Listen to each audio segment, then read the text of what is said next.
Rugby Championship team of the week, folks, for round number 4.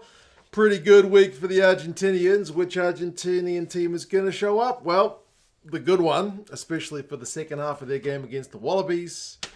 And the Boks, 2-0 in their series against the All Blacks. Both close games, but both games where the Boks just too good. We'll go through 15 guys from the week that was, talk about some stats, because I love a good stat. And we'll go through some honorable mentions at the end as well.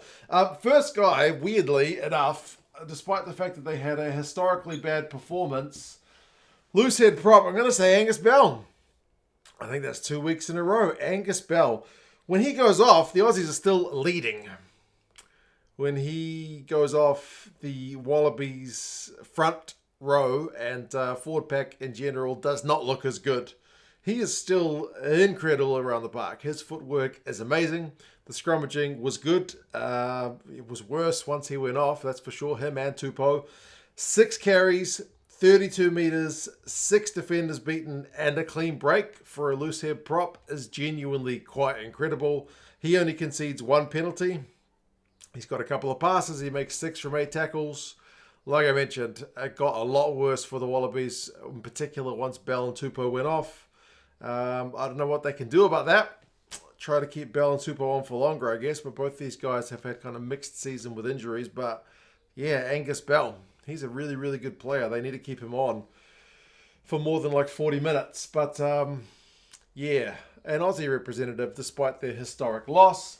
And then on the other side, almost the same spelling, Eduardo Beijo for the Pumas.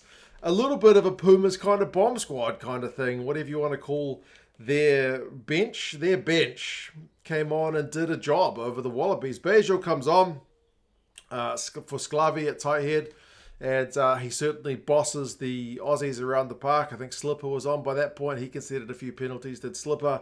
Beijo doesn't concede any when he comes on, just plays under half a game. He has to go off at the end, but very, very big man at scrum time. He also defends well, 5 from 5 tackles. He wins a great turnover when the Aussies are on attack. He's got a carry. He's got a pass. Yeah, he comes on and just has that impact that you want the substitutes to have. It seems like, the South Africans have mastered it. The Pumas did it right this week. The All Blacks are kind of struggling with it. And the Aussies at the moment don't have the depth for it. But the bench for the Pumas was fantastic, and Beijo was part of that. An All Black at hooker, and I feel like hooker was probably the most competitive of all the positions this week. But Cody Taylor was trying to win the game on his own at times for the All Blacks. He was getting himself isolated. He was getting himself that far ahead. 10 carries for 71 metres for a guy in the front row is stupidly high. Those are good numbers for a guy on the wing, even for a fullback. 3 defenders beaten, 2 clean breaks. What's a hooker getting 2 clean breaks for? 3 passes, 12 from 13 tackles, wins a turnover. The All Blacks line out across the game goes 10 from 12. One of the missed ones is when Almua comes on, when Taylor's having an HIA. And the other missed one is that final one, which is Taylor's throw to Vai, which gets pinched by Dutoy. Overall, the line-out wasn't too bad. But Cody Taylor was a man possessed with ball in hand. And, despite the fact that he had a bloody good game, All Blacks couldn't get done. He might have been man of the match if the All Blacks get the win. But, not to be for him. Locks, I've kind of cheated a little bit. I mentioned this guy, Vai. I'll say I cheated because I picked 2 tight head locks. But Tupou Vai for the ABs, I feel like in the last couple of weeks has actually stood up pretty well. There's been a little bit of a conversation here in New Zealand about, what do we do with no Whitelock, no Retallick? Is like Barrett and Vai the locking duo going forward? I think it is. I think Vai's done pretty well the last couple of weeks over in South Africa, which is a big test for me. He's got 8 carries for 8 metres, beats a couple of defenders and 8 passes, so he loves his 8. 8 carries, 8 metres, 8 passes.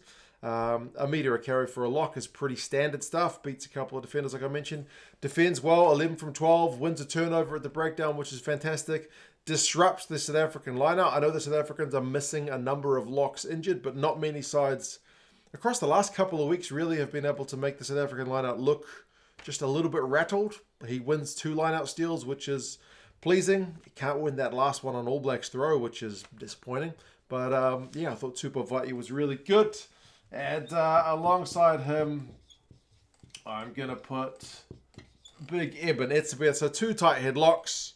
Eben, when I just said a metre a carry is pretty good for a lock, well, Eben bucks that trend. 9 carries for 27 metres is just a bit more than a metre a carry, isn't it? It's more than 2 metres a carry. Beats a couple of defenders as well. Also, like Tupavai, is able to get his hands on the ball a fair bit. 8 passes from him and an offload. He does the physical stuff, like when they score that Malcolm Marx try. Norkie is the guy who wins the line-out, who's one of the key guys driving that line-out forward. It's Big Eben. 14 from 18 tackles. So he's busy around the park. A couple of missed tackles, or 4 of them really, but South Africans missed a lot of tackles in that game. Part of that's just the line speed. The South Africans tend to miss a few more than others just because of the way they are shooting up. They want to disrupt the play just as much as they want to make the tackle, and the All Blacks are quite happy to kind of go around, but yeah, only concedes 1 penalty. Big Eben, he's closing in on all kinds of records for the box, and he's made my team of the week once again. Loose forwards, I am going to go with, has this guy been on my team every bloody week? Pieter-Steph du Toit on the blind side. Just continues to be pretty irrepressible. He can't keep that man down. He needs a rest, but the injury crisis in that kind of second row has meant that he's had to play a lot of rugby. He's had to fill in a lock a couple of weeks, but he doesn't seem to be slowing down. He's got quite an engine. 9 carries, 31 metres, and a defender beaten. He always gets the kind of high work rate numbers, this Pieter-Steph. He's got 6 passes. He's one of the top tacklers for the box, was with 12 from 13. He's another guy who shoots out of line a lot, but also has incredibly good tackle numbers for that. He wins 2 lineouts, and he wins the key lineout at the end, the lineout steal, basically to win the game. Like, the box are hanging on, like they've got a good lead. All they need to do is not concede a converted try. The All Blacks teams of old, have been known to chase that kind of record down. It didn't really look likely, and sure enough, it gets shut down even before it starts with Pieter-Steph stealing the lineout ball. So yeah, what a time to make the lineout steal in the last play of the game. Pieter-Steph du Toit. Other loose forward, I'm going to go with another one of the box boys in the captain, Siya Kolisi. Goes into that game, I think it was with a fractured nose. Like, initially they said kind of fractured face, but as people pointed out, Rassi is the one who kind of mentioned fractured face, and he's not a doctor. So it seems like it was fractured nose, so maybe not all as bad as fractured face. Like, his face looked remarkably different from the end of that last game to the start of this game. He actually didn't look too bad. He looked kind of normalish. They put his face back together pretty quickly, but you feel like a lot of guys would have just gone, man, I got a fractured nose, I'm not going to play. Siya Kolisi wants to play. He wants to be the guy on the field to lift that Freedom Cup. He gets it done, and he scores a try on the way. 7 carries from him, so not afraid of the contact despite the fractured nose. 21 metres, and that try where he's kind of able to power over from close range. 5 passes, so also getting his hand on the ball. 9 from 11 tackles, so really busy on defence. Also wins a turnover. Doesn't concede any penalties, which is not something you can say for everybody who is hunting the ball at the breakdown in that kind of open side jersey. But nah, man, Siya Kolisi did it really well. Led from the front. That's what the good leaders do, and that's what he did in this one. Other loose forward, I am going to go with another one of the Pumas subs, and all of the Pumas back row was impressive, to be honest. But Joaquin Oviedo comes off the bench and just runs amok. The Aussies may have capitulated to a degree, but Oviedo was just not letting up. 5 carries for 49 metres is stupidly high, and he beats 4 defenders, and he's got 2 clean breaks, and he scores 2 tries.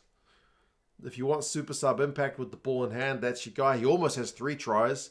He kind of tries to drive over from the back of a scrum, but he's just kept short, and then Juan Martín Gonzalez goes over from the next one. So he could have had a hat trick. The last one, he just makes it's embarrassing for the Aussie defenders, but he goes for it, man. He gets it. He doesn't concede any penalties. 3 from 5 tackles, so defensively not asked to do as much, but man, what an impact from a guy from the bench, Joaquin Oviedo. If the Pumas are going to have any chance against the box, And you never know which Pumas side is going to show up. Like I mentioned, they're going to need this kind of bench impact, and it's pleasing to see them get it for this one.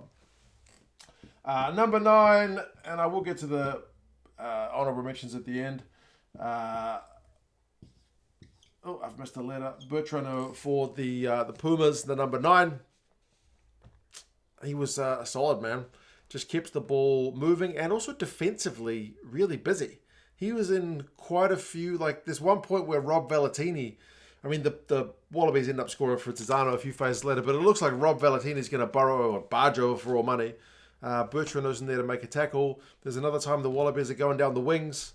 Bertrand's scrambling over to put the Wallabies guy towards the touchline. So he finishes with 12 from 14 tackles, which for a number 9 is genuinely pretty incredible. But you don't really pick a number 9 for his defensive shift, but also 2 turnovers won. Quite incredible. That's more like, Antoine Dupont doing that kind of stuff is what you expect, because he gets a lot of plaudits for doing more than just this kind of core role stuff. Well, Bertrand can do that too. Apparently, he's also got 60 passes. He's not asked to kick a lot. They kick more from 10 than from 15.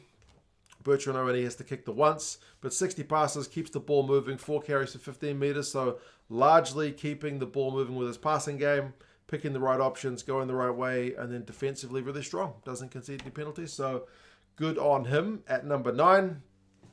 And then this guy, Thomas Albornoz, who has not been the preferred number 10 for the Pumas. It has been Santiago Carreras for quite some time. But Albornoz has gotten a few games from the bench. He got a start against Uruguay, and they gave him a start in a big game, and he delivered. You feel like he's certainly put his hand up to take the number 10 jersey going forward for Argentina. Absolutely pulled the strings and kicked us goals too. He finishes with 18 points, 6 conversions and 2 penalties. Not a bad outing, and not all easy kicks as well. 4 carries for 51 meters, so he gets some meters when he does decide to run it. Beats the one defender. 29 passes and 9 kicks. Like, some of the kicks are pretty exquisite, man. Like one of the ones he just puts it up and under through for Malia. Like perfectly way to kick outside the Aussie 22. Short enough that Malia can contest it, and he's got a good run on for the ball. It's not too deep. It's just kind of precision stuff. 4 from 4 tackles. Wins a turnover. Makes one quick line-out throw. Just, kind of quintessential number 10. Rather than Santiago Carreras, who's more of a utility guy, who's played a lot of 10. But, I like the idea of Albornoz getting a bit more game time to see if he can be the real deal for Argentina. Midfield, I am going to go with Damien de Allende for the Boks. He was immense once again. I think he got man of the match in that game, didn't he? 11 carries, really busy, 56 meters against the All Blacks. That's pretty good numbers for a midfielder, man. Very direct carrying, getting it over the advantage line, beats a couple of defenders. Also 10 passes. Remember where the days when Dale used to get criticized for never passing? He's carried 11 and passed 10. So a pretty kind of even balance from him. 6 from 8 tackles, wins a turnover, just involved into a bit of everything. So yeah, man, he's a key part of the Springboks' success at the moment, you think. You guys have got a few good midfielders, but Damien de Allende steps up for this week. And then a Pumas guy alongside him, I went with Lucio Cinti, who at times I've been a little bit critical of for being kind of kept a little bit quiet, but you couldn't say that against the Wallabies this week. 13 carries, 86 meters is a heck of a return, beats 4 defenders, has 2 clean breaks, scores a try, picks it up from his ankles. The TMO has to check that he's not knocked it on, but he's ruled to have not knocked it on. So he goes over for a try. 8 passes, a couple offloads, sets up 1 try for the Pumas. Defensively sure and sound, 7% tackles, doesn't concede any penalties, does have a couple of turnovers conceded, but man, put in one of his best performances in a Pumas jersey. The Pumas theme continues because left wing Mateo Carreras, another kind of Pumas try scorer. He scored one where he hits the ball at pace towards the end of that first half when the Wallabies were actually in the lead. But he finishes with 100 plus run meters, which is a good sign for an outside back from 15 carries, 118 meters, 5 defenders beaten. Again, a lot of the Wallabies guys missed tackles this week, but Mateo Carreras proved himself a bit of a handful, couple of clean breaks, 5 passes, couple of kicks, wins a turnover, doesn't concede any penalties. just looks really dangerous. And he has been one of the kind of regular picks for Contepomi in that side on the left wing. Right wing, I'm going to cheat a little bit because I couldn't, like, of all the right wingers, who really stood out this week? Moody for the Box? Not really. Sevu Reece didn't really have a great game for the All Blacks. Batista Teaki played half a game for the Pumas and didn't really stand out. Jorgensen looked okay, but is he team of the week stuff? Not really. So, I mean, Malia switched to the right wing, so I probably could go with him here, but I am going to go with Colby. Not that he played on the right wing, but I mean, he was everywhere else, so excuse me if I cheat a little bit with this pick. Cheslin Colby, like, when I say he was everywhere else, like, dude's doing throw-ins. Literally, like, not just any old throw-in, but key moment throw-in at a line-out time. That's incredible. It's weird. We don't see that, but he did it. He's helping clear out rucks. He's chasing kicks. So he's involved a bit everything. 4 carries, 29 meters, beats 3 defenders. Like, for him, that's quiet, but he's still shrugging off tackles. Has a clean break. 4 passes, a couple of kicks. He misses a drop goal. If he'd got that one, it would have been game over. But the fact that he goes for it's encouraging. Like, the dude just gets involved a bit everything. Doesn't concede any penalties. Genuine pleasure to watch. And doesn't seem to be slowing down either. So, yeah, Cheslin Colby. A bit of a cheat pick, but I've gone with him there. And then I mentioned Malia. Like, he did shift to the right wing later on in the game. But Juan Cruz Malia for the Pumas was good at fullback. He certainly helped win the kicking game for the Pumas guys against the Wallabies. He did some acrobatic stuff. One where he keeps a touch kick in the field of play by doing some kind of acrobatics as he's jumping back in field, catches the ball, gets it to Albanose. Albanose puts the up and under. He's the man who chases the kick. He's the man who wins in the air. Like, helps set up a try for the Pumas. It's great stuff. He scores 2 tries of his own. He's got 14 carries for 93 meters, beats 5 defenders, has 2 clean breaks, 16 passes, also huge for a guy at fullback or right wing, offloads, kicks, 2 from 3 tackles, quick line out, doesn't concede penalties. My goodness. Really, really impressive performance from him as well. I promised some honourable mentions, and there are a few. A couple of props. Gajo was good for the Pumas after, having a bit of a moment in last week's game. The game before where he dropped the ball over the line. Not so this week. He was really busy. Oxenche was good again for the Boks. There's even one moment where the All Blacks had won a penalty in Springbok territory, and Ox has got the ball. He just boots it clear. Well, I don't know. He was that flexible, man. It's a hell of a boot on him. Old Ox. Malcolm Marx comes off the bench and is a proper game changer for the Boks. He's really good in that role. And Montoya as well was excellent. That's what I mean by hooker being a really competitive one this week. You could pick Marks, you could pick Montoya, you could pick Taylor. They all had outstanding games. Satiti for the All Blacks I thought looked pretty good. He beat something like 6 defenders, which is not easy against the Springbok side, so it was impressive to him to get a start. I mentioned the Pumas back row, Juan Martin Gonzalez, Pablo Matera, Marcos Kremer, all really good and could all be easily justified into this team here. Ben Donaldson, I thought, for the Wallabies, especially in the first half, was looking pretty good. I feel like he showed more than what we've seen from Lolasio thus far, so that's a little bit encouraging. Trocobares for the Pumas was also really, really impressive. Lucanio Arm, I thought, added a bit of impact from the bench as well for the Boks. Santiago Carreras came on well for the Pumas and helped drive the show from fullback, but we could go on. There were plenty of other good players. Who do you reckon stood out at the weekend? You guys let us know your thoughts. If you enjoyed the stats, feel free to subscribe to the channel. There will certainly be more of those going forward. We'll be having a look at the world rankings and whatnot later in the week. Obviously, Rugby Championship takes a week off, but there is still Pacific Nations Cup action as well this coming weekend. You guys take care of yourselves, and I'll talk to you guys again soon. See you later.